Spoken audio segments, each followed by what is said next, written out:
નમસ્કાર ગુજરાતવાસીઓ, ફરી એક વખત આપ સર્વે મિત્રોનું હાર્દિક સ્વાગત છે આજના તાજા અને નવા હવામાન સમાચારના વિડીયોની અંદર। મિત્રો આજે થઈ છે 21મી ઓગસ્ટ અને વાર થયો છે ગુરુવાર। આગામી 3 કલાક માટે ગુજરાતવાસીઓ થઈ જાજો તૈયાર।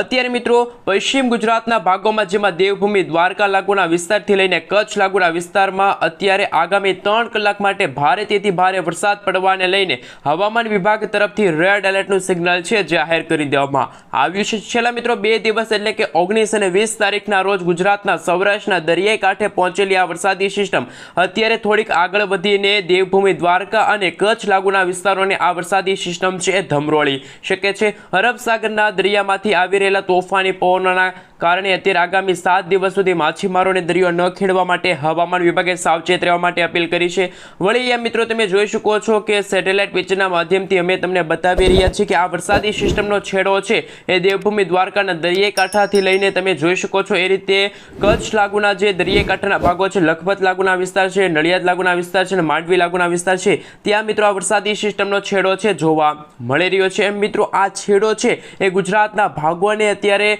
ખાસ કરીને ધમરોળી શકે છે અને હવામાન વિભાગની આગાહી મુજબ આગામી 3 કલાક દરમિયાન ગુજરાતના છૂટા છવાયેલા વિસ્તારોમાં સામાન્યથી હળવા વરસાદ તો અમુક ભાગોમાં વીજળીના ગાજવીજ સાથે છે એ ધોધમાર વરસાદ શરૂ થઈ ગયા હોય તેવા બ્રેકિંગ હવામાન સમાચાર છે। આ સાથે મિત્રો દક્ષિણ ગુજરાતના વિસ્તારોમાં પણ અત્યારે વાતાવરણીય અસ્થિરતા જોવા મળી છે, જેમાં મિત્રો સુરત છે, વલસાડ છે, વ્યારા, આહવા લાગુના વિસ્તારમાં પણ અત્યારે ફરી એકવાર કાળા ડિબાંગ વાદળોની વચ્ચે મેઘરાજા કોપાયમાન થયા હોય તેવા હવામાન સમાચાર સામે આવી રહ્યા છે। મિત્રો જેમ જેમ સમયગાળો પસાર થતો જશે તેમ આજે સાંજે અને રાત્રિના સમયગાળા દરમિયાન ઘરની બહાર નીકળતા પહેલા આજના આ હવામાન સમાચારને અંત સુધી જાણી લેજો, કારણ કે મિત્રો ગુજરાતમાં હવે વરસાદનો નવો રાઉન્ડ શરૂ થયો છે અને ભાવનગર આજુબાજુના વિસ્તાર છે, ભાવનગર છે, આ સાથે અલંગ છે, મહુવા છે, અમરેલી છે, જસદણ લાગુના વિસ્તારની સાથે સાથે ગારિયાધાર લાગુના વિસ્તારમાં ગઈકાલે તો મિત્રો ધોધમાર વરસાદ પડ્યો, 12 ઇંચ સુધીના વરસાદ પડ્યા હોય તેવા પણ ચોંકાવનારા આંકડા સામે આવી રહ્યા છે। સાથે જૂનાગઢમાં પણ ગઈકાલે મિત્રો વંથલી લાગુના વિસ્તારની અંદર, મેદરડા લાગુના વિસ્તારની અંદર 14 ઇંચ સુધીના ધોધમાર વરસાદ પડતા જ્યાં જુઓ ત્યાં પાણીના દ્રશ્યો સામે આવી રહ્યા છે। નદી નાળાઓ છલકાણા છે, રોડ રસ્તાઓ પર પાણીના ગરકાવ થયા છે, મકાનો તણાણા છે। ખાસ કરી મિત્રો ગુજરાતમાં પૂરની પણ અત્યારે હાલ આગાહી સામે આવી છે। અંબાલાલ પટેલની આગાહી અનુસાર આગામી 72 કલાક દરમિયાન ગુજરાતના ઘણા બધા વિસ્તારો છે એ ડૂબતા હશે તેવા હવામાન સમાચાર છે। હવે મિત્રો કચ્છ લાગુનો વિસ્તાર છે, કચ્છની સાથે સાથે પાકિસ્તાનના પણ મિત્રો અમુક વિસ્તારો છે કે જ્યાં વીજળીના ચમકારા કડાકા ભડાકા સાથે છે એ ધોધમાર વરસાદ શરૂ થઈ ચૂક્યો છે। આ સાથે મિત્રો બંગાળની ખાડી પણ અત્યારે ફરી એકવાર સક્રિય થતા એ વરસાદી સિસ્ટમ છે મધ્ય ભારતના ભાગો તરફ આગળ વધતી જોવા મળી છે, જેના કારણે મિત્રો ગુજરાતમાં અત્યારે ઉત્તર ગુજરાત, મધ્ય ગુજરાત અને પૂર્વ ગુજરાતના ભાગોની અંદર પણ વરસાદની અત્યારે શક્યતા જોવા મળી છે। છેલ્લા 2 દિવસથી ઉત્તર ગુજરાતના ભાગોમાં વરસાદની એક્ટિવિટી થોડી ઓછી હતી, પરંતુ આજે 21 તારીખથી લઈને 23 તારીખના સમયગાળા દરમિયાન ઉત્તર ગુજરાતના ભાગોમાં પણ ભારેથી ભારે વરસાદની સંભાવના છે જોવા મળી રહી છે। હાલ મિત્રો તમે જોઈ શકો છો અમદાવાદ હવામાન વિભાગ તરફથી સમગ્ર ગુજરાત રાજ્યનો નકશો છે જાહેર થયો છે। એમાં મિત્રો જો આપણે જાણીએ તો અત્યારે ગુજરાતના જે સૌરાષ્ટ્રના ભાગો છે અને દક્ષિણ ગુજરાતના ભાગો છે ત્યાં અત્યારે ભારેથી ભારે વરસાદ પડવાને લઈને હવામાન વિભાગ તરફથી મિત્રો રેડ એલર્ટનું સિગ્નલ છે જાહેર કરી દેવામાં આવ્યું છે। જેમાં મિત્રો ભાવનગર, અમરેલી, ગીર સોમનાથ, જૂનાગઢ, રાજકોટ, આ સાથે મિત્રો જો વાત કરવામાં આવે તો દેવભૂમિ દ્વારકા અને પોરબંદર લાગુના વિસ્તારની અંદર અત્યંત ભારે વરસાદની સાથે ભારે પવનો ફૂંકાતા જોવા મળી રહ્યા છે, જેને કારણે હવામાન વિભાગે રેડ એલર્ટનું સિગ્નલ જાહેર કર્યું છે।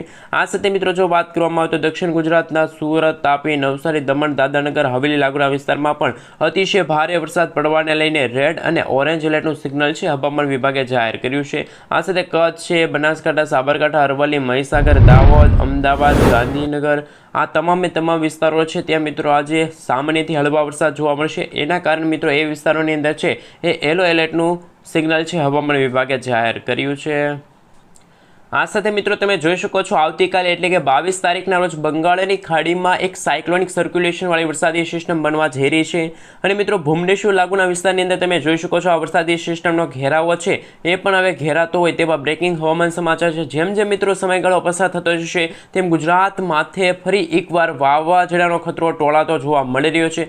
એક સાથે 3 વરસાદી સિસ્ટમ સક્રિય થવા જઈ રહી છે। એક વરસાદી સિસ્ટમ અત્યારે કચ્છના ભાગોમાં છે, બીજી અત્યારે મધ્ય ભારતના ભાગોથી આગળ વધતી સક્રિય વરસાદી સિસ્ટમ અત્યારે રીઝનના ભાગો તરફ આગળ વધી રહી છે ગુજરાતના, અને ત્રીજી વરસાદી સિસ્ટમ કે જે અત્યારે બંગાળની ખાડીમાં અત્યારે સક્રિય થતી જોવા મળી છે, જેને કારણે મિત્રો આ વરસાદી સિસ્ટમની સ્ટફ લાઇન અને આ વરસાદી સિસ્ટમનો જે ઘેરાવો છે એ પશ્ચિમ દિશાથી લઈને પૂર્વ દિશા તરફ અથવા તો પૂર્વથી લઈને પશ્ચિમ દિશા તરફ ઘેરાયેલો જોવા મળી રહ્યો છે। મિત્રો ગુજરાતમાં ભારે પવનની શરૂઆત થશે।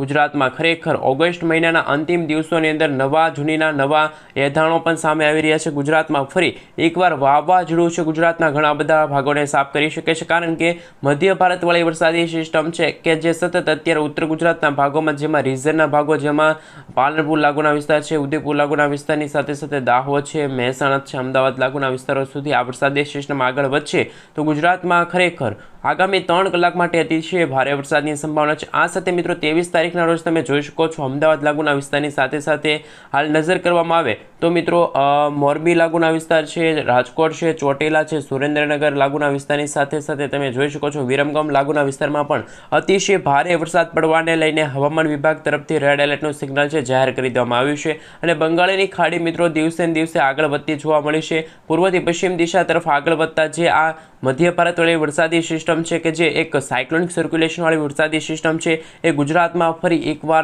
ત્રાહિમામ દર્શાવી શકે છે। ગુજરાતમાં ખરેખર આભ ફાટશે તેવા હવામાન સમાચાર છે। ગુજરાતમાં જળબંબાકાર જેવી પરિસ્થિતિનું પણ નિર્માણ થઈ શકે છે। ગુજરાતમાં આકાશ પાતાળ એક થશે। ગુજરાતમાં ફરીથી અતિશય ભારે વરસાદની સંભાવના છે હવામાન વિભાગે વ્યક્ત કરી છે।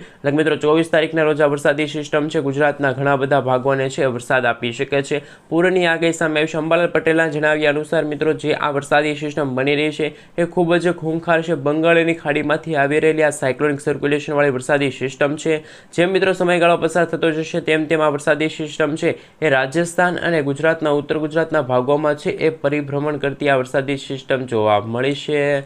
જેમ જેમ મિત્રો સમયગાળો પસાર થયો તેમ 25-26 તારીખના રોજ ગુજરાતના વાતાવરણમાં, જેમાં સૌરાષ્ટ્રના ભાગોની અંદર છે વાતાવરણ ખુલ્લું જોવા મળશે, વરસાદ છે ખેંચાઈ શકે છે, પરંતુ 27-28 તારીખના રોજ ફરી એકવાર વરસાદની માહોલ છે સમગ્ર ગુજરાત રાજ્યમાં જોવા મળશે। આમ મિત્રો જુદી જુદી આગાહી સામે આવી છે। અત્યારે એક ઉત્તર ભારતના ભાગોની અંદર સાયક્લોનિક સર્ક્યુલેશન બનવા જઈ રહી છે।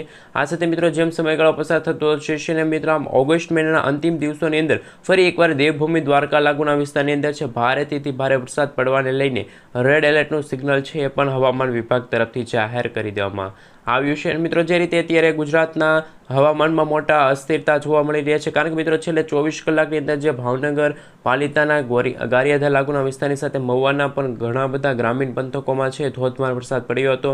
અનેક નદી નાળાઓ છલકાણા હતા, રોડ રસ્તા ઉપર પાણીના ગરકાવ થયા હતા। તેવા દ્રશ્યો હવે ફરી એકવાર ગુજરાતના ખાસ પશ્ચિમ ગુજરાતના ભાગો તરફ જોવા મળશે, કારણ કે મિત્રો અત્યારે દ્વારકાથી થોડા જ દૂર અત્યારે 150 કિલોમીટર ની અંતરે આ વરસાદી સિસ્ટમ છે, પરંતુ જેમ જેમ આ વરસાદી સિસ્ટમ ગુજરાતની નજીક આવશે તેમ સૌરાષ્ટ્રના અને દ્વારકાના દરિયાકાંઠાના ભાગોમાં છે કરંટ જોવા મળશે, અને દ્વારકાનો દરિયો છે ગાંડોતુર થશે। દ્વારકાના દરિયે 70 થી લઈને 80 ફૂટ ઊંચા મોજા પણ ઉછળી શકે છે, એવા બ્રેકિંગ હવામાન સમાચાર છે એ હાલ પૂરતી મિત્રો મળી રહ્યા છે।